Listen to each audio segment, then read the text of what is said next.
Welcome to the ESCCA podcast, the official voice of the EuroLeague Strength and Conditioning Coaches Association. I'm your host, Lovro Milković. In today's episode, our guest is Karlo Matković, Eurocup standout, shot blocking machine, and now an NBA big man with the New Orleans Pelicans. We are diving into some topics that basketball fans rarely hear about: the physical journey behind making it to the NBA, from Balkan roots to Eurocup development to world-class NBA strength and conditioning. This is the story of building an elite body for elite basketball. Let's elevate the game together. Carlo, thank you for being here during this chaotic NBA season. We tried to schedule this episode a few weeks ago, but it's game after game. So shortly, can you give the listeners an example of an average in-season week, just so the listeners appreciate the time that you gave us for the episode a bit more, like myself. Well, it's nice to be here with y'all. Thank you for having me. First of all, second of all, it's different. Definitely different than European style of a week. When it's kind of like a weekend game and like Monday, Tuesday, Wednesday. Here it's kind of like messy schedule. It's not always the same.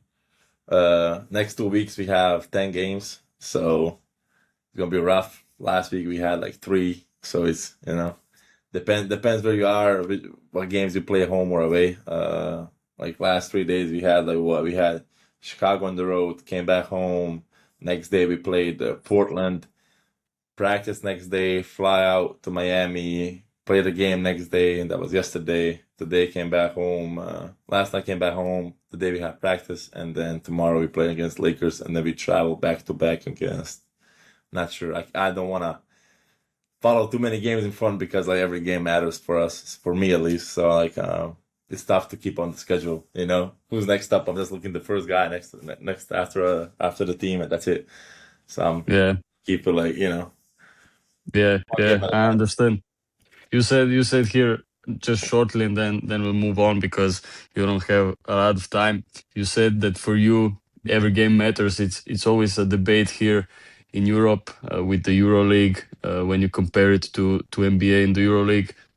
Actually, every game matters because you don't have so many games, and when you look now at the standings, you see that in between the first place and I don't know the 10th place, you have maybe 3-4 wins difference. So every game really matters. Yeah. Here in the NBA, usually you have a lot of games difference in between the first and the eighth, and even the first and then the bottom team. So how do you stay motivated? Maybe when you go, let's say, on a I losing think streak. the mattering part is more of when somebody's injured or not. I think that affects a lot more than like in Europe. When you roll your Yeah, ankle in Europe, you gotta be back like as soon as possible because if you're out for 2 weeks, you already missed like what 6 games, right? yeah, yeah, It's yeah. whatever 6 4 games, don't matter. In the league, you kind of be like, all right, it's a long season, 82 games. Even if you skip, 2 or 3 games, four, it's not gonna affect that much in a long road as much as in EuroLeague.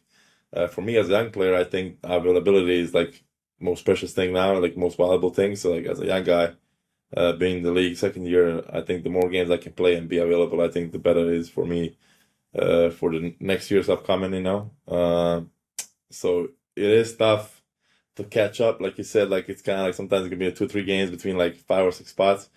Right now you can see OKC and we can look at us as a bad example, unfortunately, but it's a big difference, especially when there's a lot of games. You can separate yourself real quick, especially if you go on a winning streak. Us, we had like a 4 game winning streak this summer, this year. Uh, so it's possible to get in a streak and it's possible to get in a losing streak. Get off the rhythm a little bit and stuff.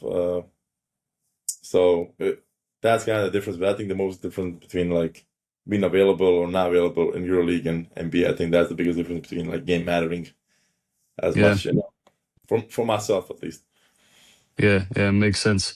Before we get into the elite NBA system, I want to start at the beginning where your physical development actually started.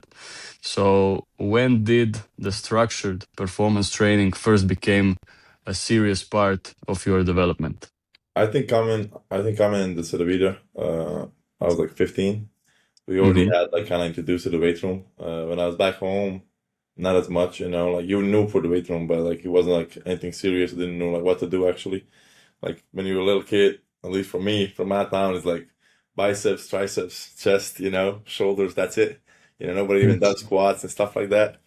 So it's kind of weird when I came in. Like there was a lot of planks, ISO stuff, just basic stuff for I would say like younger generation. But I Mm-hmm. still think like younger generation should be in the gym lifting weights. Shouldn't be like as heavy maybe, but like still like doing isometrics, uh, even reps like whatever. I think it's really good for like preparing your body for the senior basketball, especially now because really getting athletic, more athletic and more fast paced. So I think kids should be being like on doing everything like a professional athlete does, but like moderated, I guess. So coming back into the Vita, we had our conditioning coach who would do like a lot of planks or like repetition stuff because we were like 15, 16.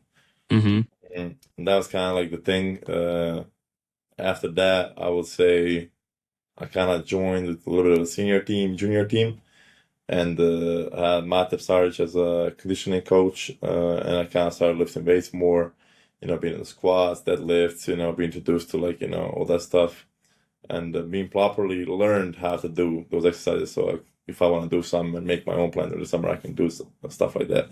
And I Mm-hmm. think we did a good job actually to get to know why we do some things, and what's the purpose of doing it, when to do it, and stuff like that. So I think that helped a lot during the professional career. So I think it's I had lucky to have like coaches that knew how to explain and to show how to do the exercise properly and like what to do uh, at a younger age. So I think 16 was kind of like the goal. Like I think Mate was like kind of like I had good luck with him too because like he was kind of on me. He wanted me to like be better. So he was like talking about all the stuff, sleep, food, being professional like at a younger age, getting massage. Like I think getting massage is like really one of the biggest thing. I think maybe in Balkans, Europe is denied because like you see a 20-year-old on a table getting massage, like what are you doing? But I think you just like Yeah. taking care of your body. I think that's one of the professional part of like responsibility of your body, as well as like drinking water, getting enough sleep, getting good food. I think massage is like one of the things like younger people should like implement too. Yeah. So I think some of those parts definitely got introduced to me at a younger age, and like I learned about it. So I think like 16 was the like first time I was kind of getting like 16, 17, kind of getting pushed into the gym more, and like being like a regular part of my pre like routine for Was it practice. easy for you, like all the time during that age, let's say on a weekly basis, to do the weight room sessions? Because at least I can say from my point of view right now, even in the senior team, sometimes the younger players are not so motivated for the gym sessions. Especially, I can take an example of this year. This is the first year that we have a little bit more games. We play on 2 games on average during a week, sometimes even three. And then I see them, there's a moment in the week when they walk into the weight room like they're going to get shot. You can see it Yeah, on their faces, on their body language. So yeah, was it everybody for you feels always? tired. Nobody doesn't want to like get in like lift more, but like for me, Yeah. I was introduced like I was introduced into the post game lifts in Mega. So Uh-huh. post game Okay. lifts like be like recovery, and like I was always told. So as soon as I got learned to the what's a post game lift, it was told to me, all right, you're gonna lift heavy after the game, and then you're gonna feel your legs easier the next day, right? So I'm doing it Mm-hmm. for a purpose of something more than just like a lift, just to do it because my coach said or something. I think that's like a big part of like, all right, my legs want to feel good tomorrow, and that's what I want, right? I want to wake up, have like lighter legs, I can move around and not be like grumpy my whole day because I didn't like do nothing or like feel sore or tired. Like I get the feeling, but still like we are professional basketball players. We are paid to do that, so like that's part of our jobs. Plus, take care of the body. I think is the biggest thing. Like being available, I think is the most valuable thing. You never know when your moment gonna come, like if you play or not. if you play, I think you got to be in the weight room a little bit more than anybody else, being ready Definitely. to prep. So I think younger generations kind of deny it. Like, you have some really like some guys that really like, they just build like that. Like they think they don't need gym, but like I think after a little while, like he's gonna hit you at some point. He's gonna hit you with something, and then you're gonna get some like a hamstring problem or like quad problem is gonna stick up for a little while because you didn't do some early on. So I think I was definitely learned on a good way. Why am I doing it? For what reason I'm doing it? And I accept it like that because I'm a professional basketball player and I try to be as professional as I can. So So that's what what would you I think that's where like separation, like, you make separation from others too, and stuff like little things I think matter. When you add a little bit more little things, I think you make a separation definitely quickly. definitely. I was talking about that topic with our physio in the club the other day, and I was like, everybody knows Dražen Petrović, so I believe I can mention him here Mm-hmm. on this podcast. He even mentioned I believe it was that after 16, he said that was the time where I realized that that's it when it comes to only talent. Now it's time, okay, I have the talent, but now hard work, hard work, hard work. And I believe that's the part, as you mentioned, is something that separates you. And as soon as you get that to your head, For it will sure, for definitely sure. be easier for you. Plus by So what would routine, I think, you? you get the Yeah, routine, say what you wanted. it just gets like a daily, it's like a daily thing. Yeah, definitely. What would you then point out as maybe the moment where you realize that your body is your job? My body is my job. Kind of in mega. In Serbia, I wasn't even thinking about it still because I was still playing junior teams and stuff.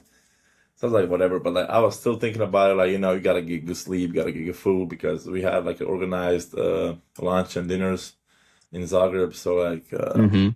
I think it was important. I had to gain weight either way because I was skinnier. I still feel like a little bit skinny, but like I got stronger definitely. But I still like feel like being pushed into something like you gotta eat well, you gotta do this and that. You kind of start understanding, all right, this is you gotta take care. You do this because your body gonna hurt. The moment you like wake up 2 or 3 days in a row during preparation time and you'll be like swollen, sore, you'll be like, damn, I should have done Yeah, something earlier, right? Before I feel like this. So I think 16, 17 instead of it, I think that was I was like, yeah, no, you gotta take care of your body. Like, I had injuries too. I had like jumping knee. That was like a problem for me for like half a year almost. I was going back and forth for it. And like during that like rehab moments, like, senior team like get in. I'm a junior in the gym and they be like, what you doing, man? I'm like rehabbing and they be like, for what? And like, kind of like people gonna pick you up a little bit and stuff. But so you didn't want to be there. You didn't want to be in the rehab. So all right, you roll your ankle and stuff like that. All right, like you tear your hamstring. Stuff happens, of course. yeah, But I still think like, being in those moments, you see the senior team, coming in, they all do the weight room stuff, whatever. Like everybody's taking like always saying take care of your body and stuff like that, get enough sleep. Luckily now we have phones, you have YouTube, you have all those documentaries. You can see everybody. You have LeBron, like it was like a big thing when he said like he spends like more than like what $1-2 million per year on his body. I think we're available like for all sources on internet to see like how people actually move during the off season, during the season, what to do. So I think like if you're really onto it, I think you should like, start doing it earlier to get like a routine and then it's just gonna like kind of stack up and like it's gonna be like a normal day for you. Did you ever let a bad game, or let's say consecutive bad games, influence your routine of your, I don't know, prep or weightlifting sessions? Did it ever play with your mind, or you were just like, no, I Um, really don't have the energy, the motivation? I think you can sometimes feel like, all right, maybe I did like a little bit too much. I think today in today's modern world, I think everybody has those chips and stuff like that now, and they kind of load management stuff. You will feel sometimes too sore or whatever.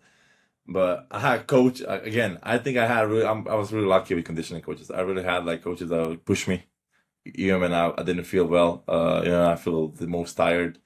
like I'll ask like, all right, I wouldn't be afraid to tell him like I'm just tired, like, but I will ask him. I wouldn't just be like I'm tired, like, and I'll lay down and be like shit, you know. Yeah. Like, what can I do to get like, how can I like get better, to move a little bit better? What, like, can I drink some? Can I do some exercise, like activation stuff? Can you roll me out, or like what can I do to get better? Of course, I had games when I felt super heavy, and I'll like finish the game and I'll come to my conditioning coach and be like, bro, I'm just like super heavy, but I'm like giving him like information for him to know, like for like next game, next week, whatever, like, so he can know my body too. Like, I don't know. A lot of people say like you don't know your body when you're young, whatever. I think the more you do it as a younger age, you kind of like understand it more, and then the more you talk with your coach, it's gonna be easier. I went to Mhm. do the chips in Servita Olympia first time, so that was the thing. I was always in red, but I was kind of proud of it. I was proud of it because like I know I'm pushing myself and I'm gonna get to some level, but like Philip, Philip, my conditioning coach, still my individual conditioning coach. I think like he did a good job talking to me and being like, all right, you're gonna lift post game, maybe you won't maybe lift it that day, but like the prep was the one thing like you gotta be on. So like I think the routine gonna help you not to get in those moments where weight room or overload from practice will affect you. Of course, I think still in Europe it happens to like overload from practice. Yeah. Some coaches will be like, man, punishment, like it is what it is. I think that's normal too, but of course you're gonna feel it. But then like you gotta know, like, all right, if you had a bad practice, you gotta get some sleep, hydrate better, electrolytes, whatever you need. Take care of it. Plus Yeah. massages, like I said before, like I don't know, this summer I kind of like got what I need. I got Normatec and stuff like that, like guns and stuff I can do by myself, and I feel sore and stuff. I think like taking care of your body, invest in yourself, it's a good thing. So Yeah. Shout out to Mr. People. yeah, Amazing, for sure, amazing person, amazing coach, for sure, for amazing sure, guy. definitely. So you eventually moved, as you mentioned, into Eurocup basketball in combination with the ABA League, which is known for intense schedules and tough physical demands. Because in one league you're in the Eurocup, and in the other league you have EuroLeague teams like Partizan, like Yeah. Zvezda, and similar. Now there's Dubai, and so on. So, what did the typical in season training week look like for you at Cedevita Olympia or Mega when you were only ABA League, but It maybe was here different. because of And it was only one game per week, so it's much more different. While in Servita was like kind of two games, plus if you have the like pre-cup, whatever. yeah, So and you had the Slovenian Cup, yeah, right, yeah, you yeah. get some cup, like domestically you get some cups games, whatever. So I'll go first to Mega because that was the like first thing going up towards my career. In Mega was different. So if you play home games, we'll have like Sunday early game, like at 12, it'll be like Mega Matin. Yeah, So we'll have yeah, like yeah. a lot of time to rest, and the next day will probably be day off, mostly. Uh-huh. And then you're gonna have like two a days, two in a row, and then one a day at night, like later at night. So you have like the whole morning to rest, and then come back at night, and then you're gonna have a two a day again, and then you have one pre-game. Depends when the game is, a Saturday or Sunday, or you're home or away. But you'll Hmm. always kick like you'll have at least like three times two a days. I think the mornings will be like morning, evening, it was the same. It was intense, super intense either way. But still, the morning will be like really focused on like waking up the body, like there was strict like coming in 15 minutes before the start of practice, to be ready. So when like the 11 o'clock will hit, like Sekula will take us. Shout out Sekula too. Mark Sekula, shout out to him too. He will prepare us, do like some ISO stuff, stretching work, and he too will talk why we do it, for what we do in it, why we activated in it, and stuff like that. So I think listening to them, just knowing what you do is kind of feels easier to do than some exercises later on. Hmm. So being introduced in that, I know what I'm doing it, I know my like flaws and whatever. Um, so I'm like, okay, I'm in Mega. I know I'm gonna develop better. I'm gonna get my body right. I want to get more weight on myself. So I'm doing everything that they told me to do. So like the morning, he will warm us up. get us ready, and then we're gonna split in two groups. One group is gonna be in the weight room, one group is gonna be on the court. It's gonna be like a 1 hour, like 45 minutes, whatever, and it splits. In the weight room, we will do like either like upper body, lower body, or combination, or an ISO, or like a heavy day, or like a light day, dynamic day, whatever. Like y'all know better than us now. It's like it was kind of like it was back in the day, kind of. So I don't remember it as well, but I know it was like kind of always like a mix. Your upper body, lower body, maybe both. Sometimes like a heavy low, or sometimes like it would be like power or like strength. After that, you'll come back on the court again. You're gonna have another 45-minute session in the morning, and then you're gonna be done by like 2 o'clock.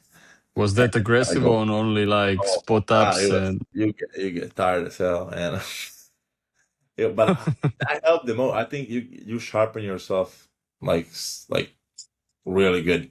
That's the place I developed the most, and Mega like the fastest ever, right?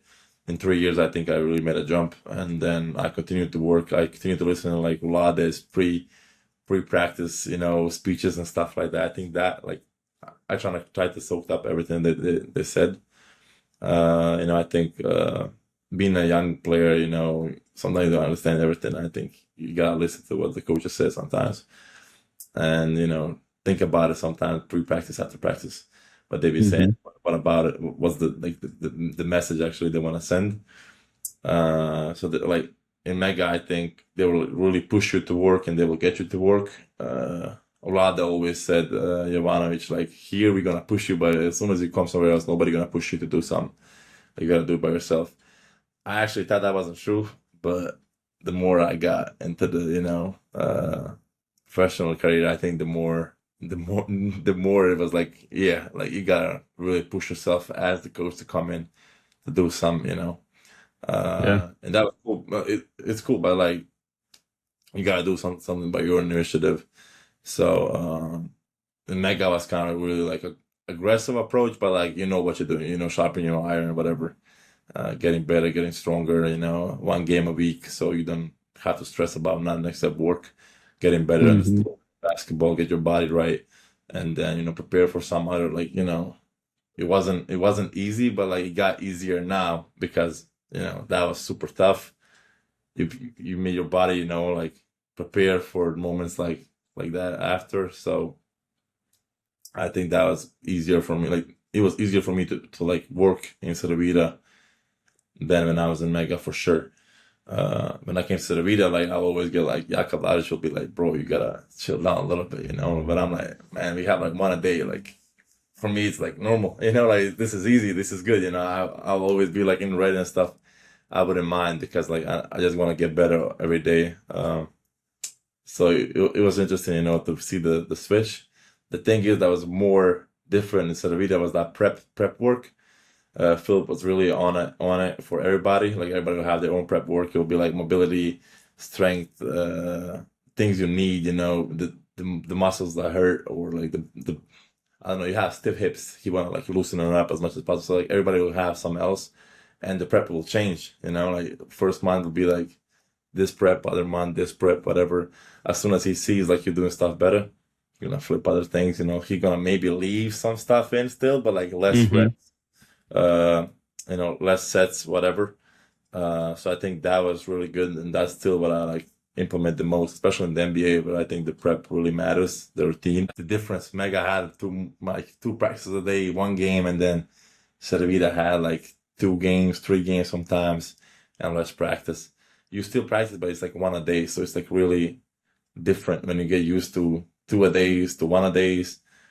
Plus, you get all the physios and stuff to help you out, massages, recoveries, cold tubs, whatever you need. Like I'll ask people to like, come on, like, I need a stretch or something. He'll always be down for it, whatever you need, as long as they're professional, and like why I do it. It was always cool. So I think like even asking the coach what to do, how to do, I think that helps a lot for the young players. So yeah, I think you said ABA League, Euro Cup. You gotta be professional either way. You gotta come out and play. Yeah, most definitely. I never changed my way of play for somebody, so I never felt that difference between like I don't know ABA League and Euro Cup team or a Euro League team. Mm. The only thing is like some players will like play really fast, and like that'll be mostly like teams with American players on the team. While ABA League, let's say you can put be like Boris Stracek or somebody, and then you put Partizan, like it's different way of style play Yeah. pace. Uh, or Mega that plays like an NBA style basketball, quick, fast, quick paced, but still like smart basketball. Um, so for me, I think I stayed the same, and I think that I bring the pace in the NBA too, where the pace is like the big thing. I think I still go out there and like change the pace of the game. So I like that's something like that. I never felt kind of big of a difference in Europe. Like, Yeah. Yeah.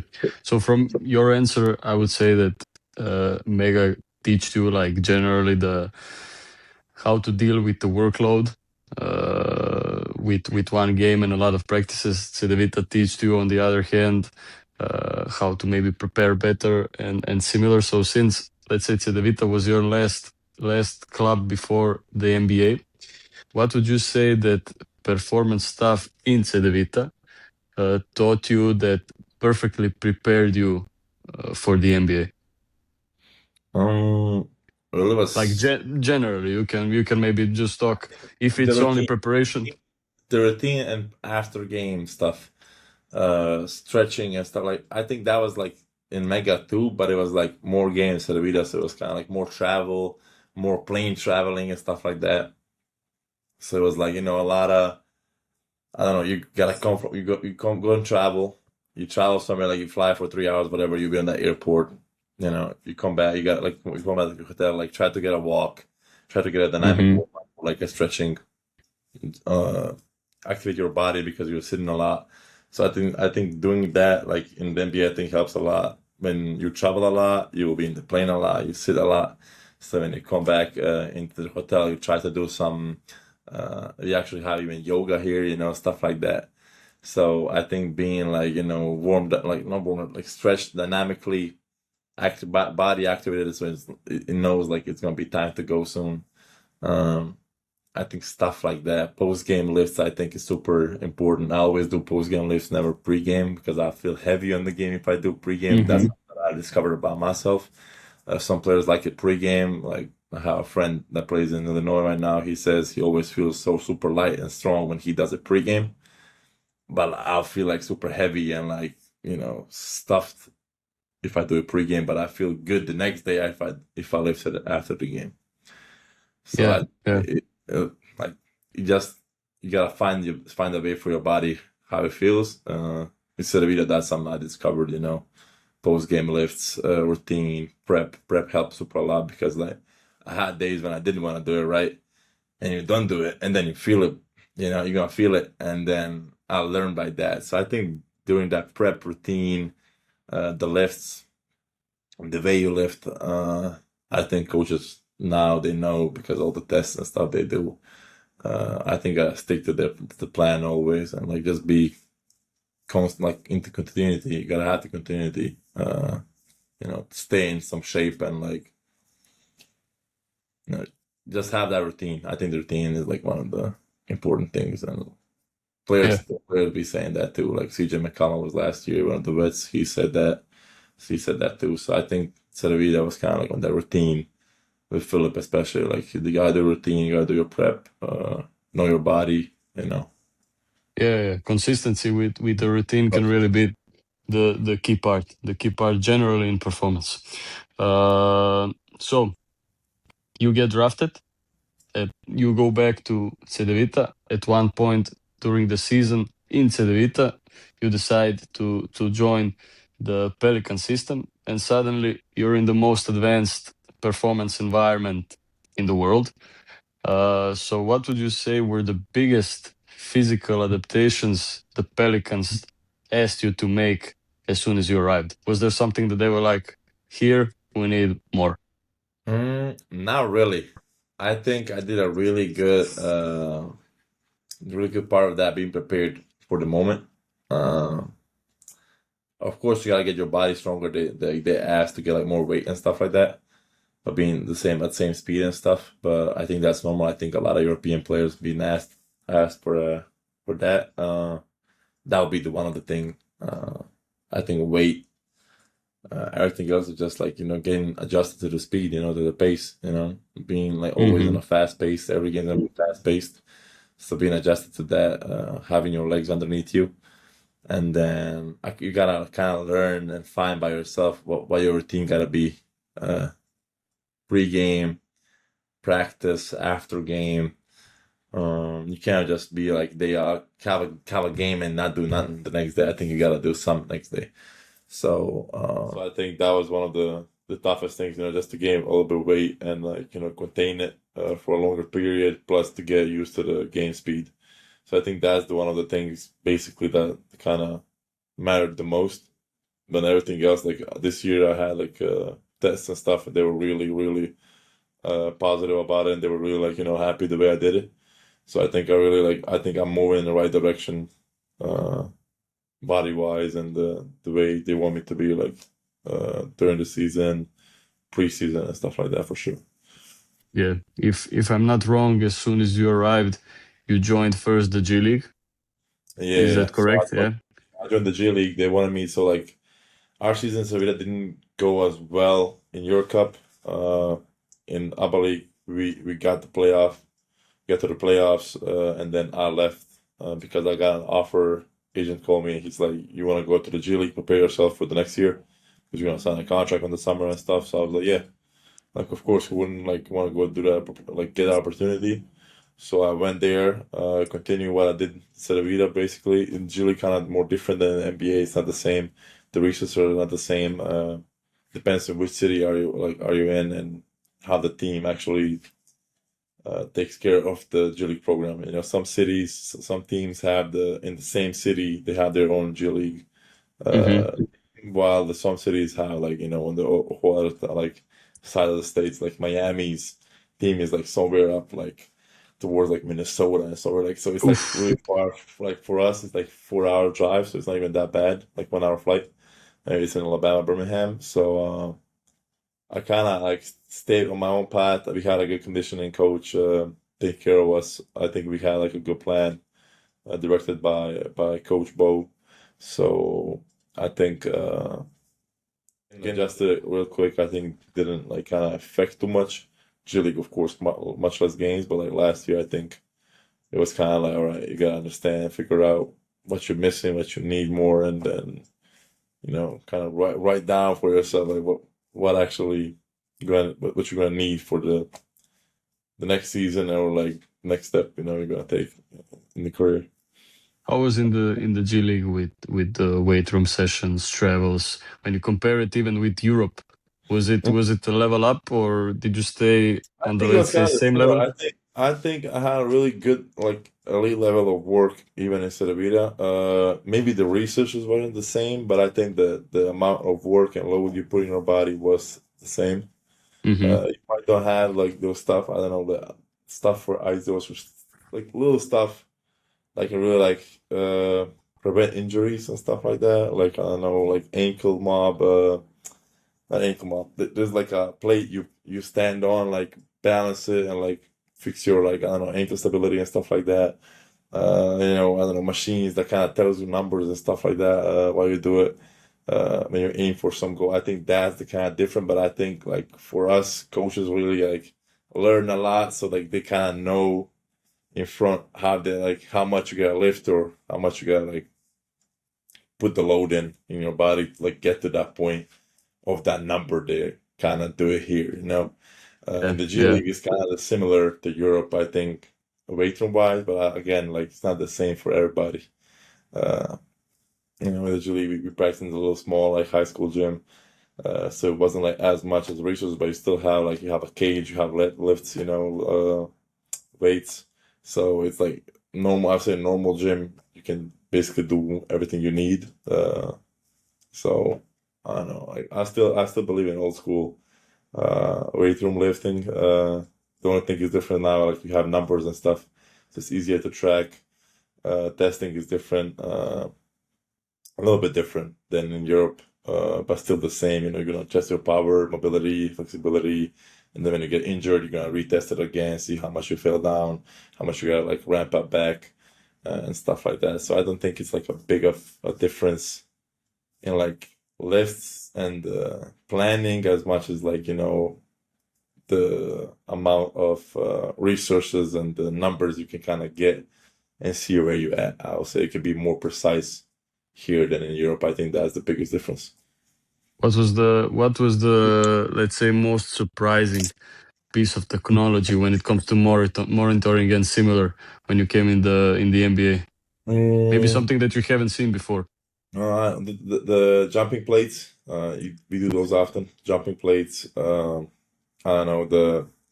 I had it in Mega for a little bit, not too much, but like you will get like a deadlift and you need to like pull certain amount of speed or like power, Mm-hmm. uh, stuff like that. Right? Like you will do, I don't know, like choppers, whatever, with the little like it's gonna retract itself and you pull, it's gonna retract itself with a harder, like harder low, whatever, harder power, like heavier power. So that was kind of different, like stuff like those little stuff that kind of like you'd be like, okay, I was not introduced to this before, but maybe jumping plate, that was the one that I definitely didn't see like on our like area. Like they will do a lot of jumping plate to see like there's the jump force and the way you do like Nordics is one of the things too. Like they test Nordics a lot. Nordics board, they will take Mm-hmm. they will take the hamstring power. See the difference in between left or the right one. Which one you use more. I kind of balance that out too. So that's like kind of cool. Like you can see actually how much you use your hamstrings during the Nordics because like I never saw it. Nobody done it back home. Yeah, So yeah. that's some of the times I say like jumping board, Nordics board, and those like retraction stuff that kind of pull more when you pull back and stuff like that. So Do you do that often during the season, the Nordic testing? I did it this year. I kind of did it a little bit more, but I think it's like basically I think once a month maybe. Ah, okay. Like, and then if you get injured or your hamstring be sore, they want to check it out. They're gonna check it out, like just to make sure everything's fine and like it's working Makes well. sense. Makes sense. It's What, basically like what could be in a car or something like you gotta you put it on the test and just see how it runs. It's basically that's how you yeah. feel sometimes. How's the It's like a engine, machine. you know? You basically got to attention how it works, man. That's how it is. Basically, body's your machine. Like it's your company. I see it as a business company. As soon as Definitely. one part of the body falls off, like the whole business is gonna crash. So like you gotta take care of everything. Definitely. What would you say was maybe the toughest welcome to the NBA conditioning moment in your experience? If you have those, I don't know if NBA is I so think popular it's with tough the. when you don't play and then you get in. I had last year, it was like garbage time. I think I got in like the last quarter, and it was like it felt like wasn't even the NBA. Now when I wanted to say it felt like summer league. The summer league was the toughest one. The pace in summer league is crazy. It's like AAU ball. I hate summer league. I said it before. I hate that.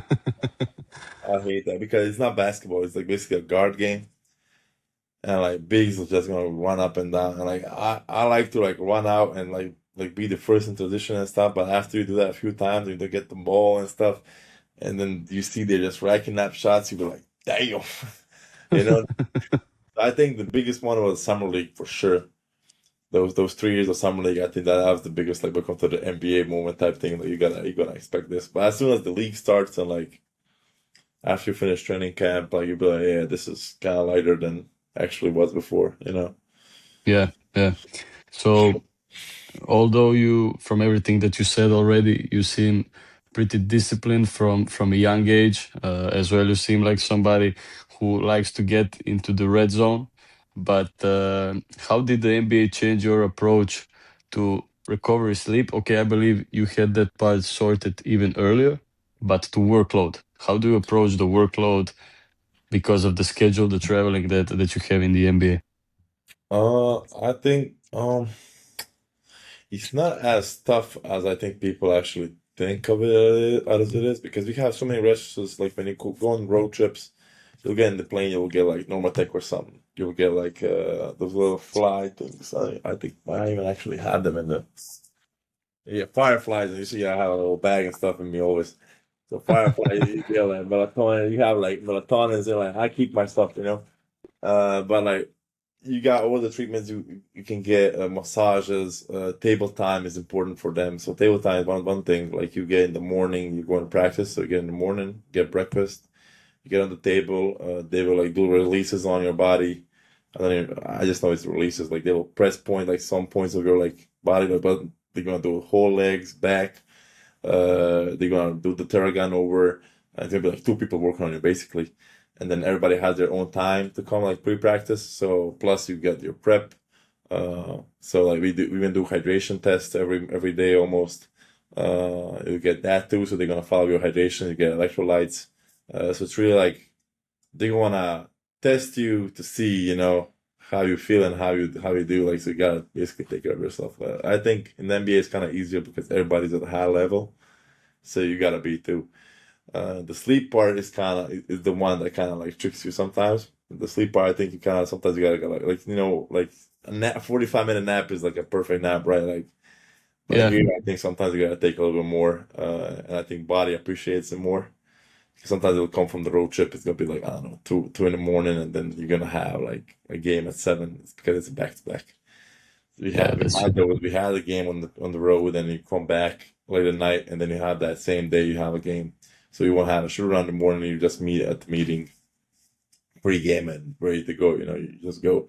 So like taking care of the body is like a real big thing. So sleep, I think, is the toughest one to like kind of match up because you really gotta take sleep. As soon as you get home, you gotta go sleep, and it's tough after the late games. Like I have problems with it. When I had a good game or a bad game, it doesn't matter. I have a game, uh, let's say 7 o'clock. It's tough for me to fall asleep before like 1:32, barely. Yeah, I feel that adrenaline. I don't know. I drink coffee pre-game. I feel that helps a lot during focus and like gives like kind of extra spark. I get that mm-hmm. like double espresso around 6 o'clock, 6:30 is crazy. Yeah, look at it. Gonna pump you up. Plus, you gotta wear yourself down, electrolytes, and all the stuff you eat. Those things really kind of lifts you up, and like it's tough to fall asleep like before like 1 or 2. So I think getting those naps in is really important. Hydrate well, eat fruits and stuff like that. Uh, just like getting your body full always, like fueling it up. I think that helps. And like smoothies and protein shakes, we be on those a lot too. Like after practice, smoothies for sure. Then you get lunch and then you take a nap, hydrate a lot. And you get a lot of those drip drops, cherry tart juices. There's all the resources you can get like just to recover. So I think it's like something you really gotta be on to be like in shape, ready to go, and like not don't get no brain fog and stuff like that. Amazing, amazing. So you're still young. We can say you're still evolving, 24, man. and the physical part never stops. So just although you said mostly everything, but to summarize, what are some key non-negotiables you rely on to stay healthy as a big man? Ooh. Lift, stretch, sleep, eat good for sure. Like you have to do like it's been a lot, but like you have to do the lift, stretch, especially that lifting part. I talk a lot like to even the veteran players, the coaches that played in the league before, like Greg Monroe. He's my PD coach. He said he lift a lot. He would lift Mm-hmm. heavy a lot, and he would like trying to stay like healthy as much as he can. And he thinks that helped. They still like stretch and stuff, even the like retired players and stuff. So like gotta stretch for sure. So I think that's where the prep comes in. But eat good. You gotta eat good. I think yeah, I feel like this year I really feel like if I eat bad, like I can really feel it in the body. And you can get kind of sometimes tired of the same food over and over again, like pre-game food and stuff. But it's fuel, so like it is what it is. We have to do it. It's But a must. Yeah, it's it's a a must. must. Food, hydration. Basically, the things they test, that's the things you gotta do. Like, except sleep, they can't test sleep. But I have like a book band, so I kind of track stuff like that. Kind of keeps me like I want to be in the green all the time. It doesn't mess us up in my head, but I want to be in the green all the time. So I think that helps sometimes. Like, you gotta find your bases, like kind of gets you gets you in a good way, like in a good path.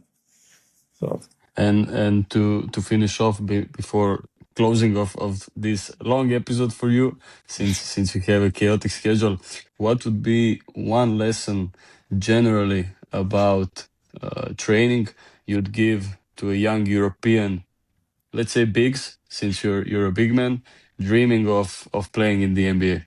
man, that stuff. I still so the thing is, I'm still young, so like I'm still trying to catch up, stuff like that. But I Yeah, don't know. I don't know. Just be consistent.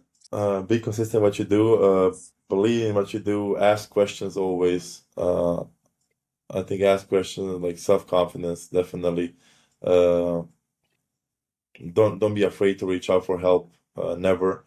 Try to learn new things and stay on the same path. Um, that's it. Be professional. Basically, be professional. Especially if you have a vet in the team. Talk to him a lot. For me, that vet was coming Preplet to the Vida. That vet was a coach in Mega. My conditioning coach, somebody I could rely on. Even mental health advisor. Whatever you can do to be professional and like just keep on track, keep that track on, and like have a routine. Routine maybe is the biggest thing. Routine. Have a routine and Everything, yeah. stick to it. Amazing. We'll finish with a quick rapid fire round. Nothing too hard. Just to see Alright. how you're thinking. Okay. Favorite exercise in the weight room. Nordics. Hey, come on. Come on, bro. Can Bro, you go fully down and up on your own? I had my moments when I did like 5 in a row. I don't care if I was a little bit bent, I still did it. Pre-draft workouts, Miami. I Could you have do evidence. I have people evidence instead. So could you do extra weight? no, Okay, fair. not like that. Least favorite conditioning drill. Probably running. Everything that was running like up and down. Suicides. Oh my god, I hate that stuff. Slide, maybe slides actually. Slides down the court for sure. Okay. One teammate with the craziest work ethic. It can be Cedevita, Mega, Pelicans, whoever. Great work ethic. Ooh. I have a few of those. I will say Jaka Blažić in Europe. He really gets on his work for sure, consistent. Jaka Blažić in Europe, and then in NBA, I will say CJ McCollum. Okay. Your cheat meal of choice after a tough game. Crepes, Grapes. Nutella crepes. Okay. And the last one. This is it's okay. The one thing you always pack for a road trip. And the one thing I always, uh, I actually don't pack none except the things I need. A perfume, maybe a fragrance. You gotta smell nice. Okay.